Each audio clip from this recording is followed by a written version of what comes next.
Welcome back to day 16, and we've got a question from Chesquire who writes, lately I've been feeling like my pages are a little boxy. How to break out of the box when all pics are rectangles, squares? Well, I have got some suggestions for you. The one that comes most immediately to mind is to trim your photos to other shapes. There's a lot of that going on right now, and that harkens back to the days of my early scrapbooking in the late 1990s, where we cut everything into shapes, circles, diamonds, hearts, and that's coming back. A lot of people are trimming their photos digitally or physically into hexagons, into other fun shapes, into circles again.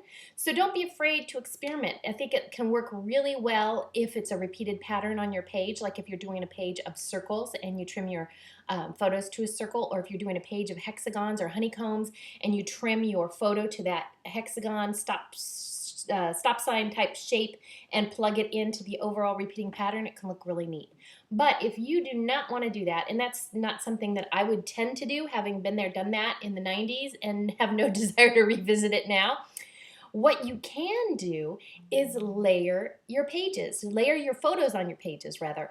And what you might start with is a rectangle of a large size photo, maybe a 4x6 or even a 5x7, and layer a smaller wallet size on top of that at an angle to break up the strict horizontal and vertical lines. So add some layers to it, add some strips of patterned paper across the bottom, or even add rounded shapes through your embellishments. So trim a piece of patterned paper or cardstock to a circle and use that underneath as a photo mat. Or add some scallops, or add some of those hexagons that, while they're still straight lines, definitely give the eye a more rounded shape to follow on your page. So leave your photos in squares and rectangles, but layer them or skew them a bit, or use your embellishments to create a rounded shape. Scallops I love, as you know. I love those scallops.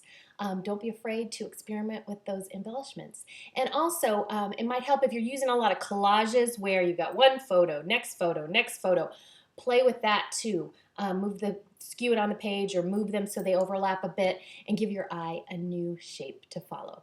That is it for day number 16. I will be back tomorrow with yet another scrapbooking question to answer for you, and I will see you then. Thanks for tuning in, everybody. Bye.